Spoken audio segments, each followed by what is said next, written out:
Hey everybody, it's Jennifer with Genealogy Technology here, and today I'm going to talk about something that really trips a lot of genealogists up, and that can be new folks or people who've been doing this for a long time. And that is the fact that the spelling of your last name is probably a total fluke. So, say your last name is Stevens and you with a PH in the middle, or your last name is Brown with an E on the end. Well, that doesn't really matter. You, chances are still related to a whole bunch of people who spell Stevens with a V or who spell Brown without the E on the end. So why is that? Well, it's because spellings, at least in the United States, were really not standardized until the 20th century. So think about it.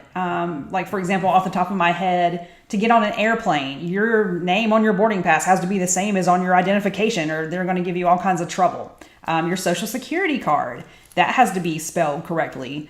If not, that can mess up other things like your taxes. So say, you turn in a tax form and you've spelled your last name 5 different ways on that form. That's probably going to flag something. So these days, spelling really does need to be standardized. But back in the day, they just didn't sign as many documents. People had mortgages and things like that, but really there weren't many reasons where people's names had to be, spelled absolutely correctly as there are now.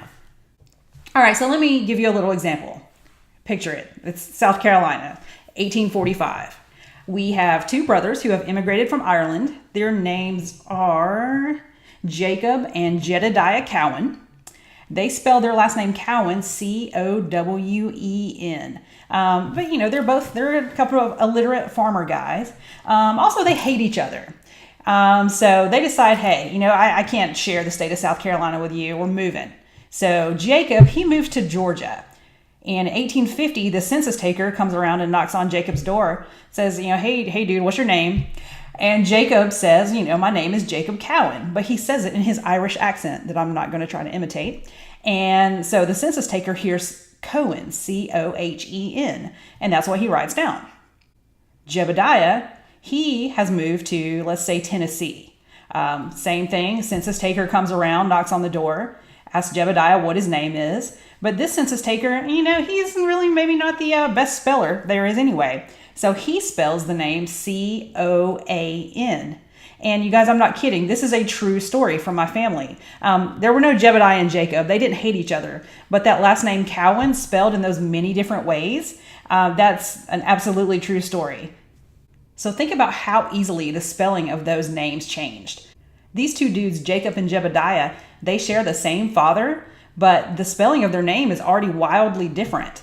So, their kids are going to be spelled Cohen and Coan. And so you, as a modern day genealogist, you're trying to go back and, find these folks after their big move out to Tennessee and Georgia. They can be really hard to find unless you get creative with the spelling of those names.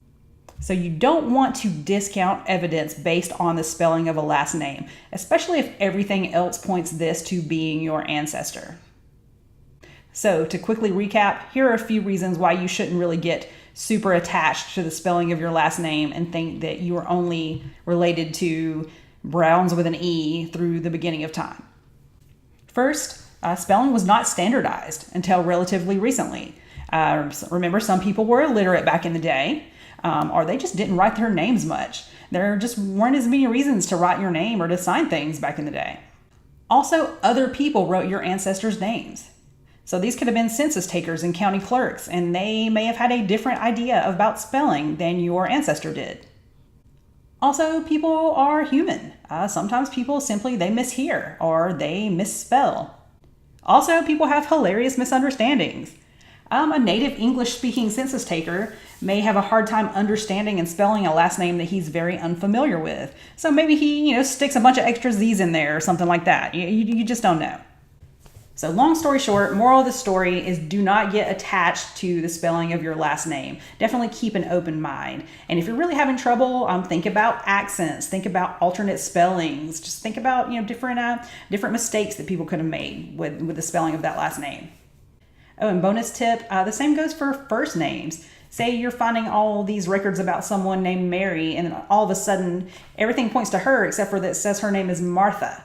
Well, you don't want to discount that Martha. That may still be Mary. Maybe somebody just made a mistake. I hope you've enjoyed this genealogy technology video.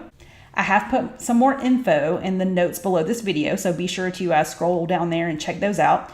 I would also really appreciate it if you do me the favor of hitting the subscribe button below. That helps me continue to make these videos. Thanks so much.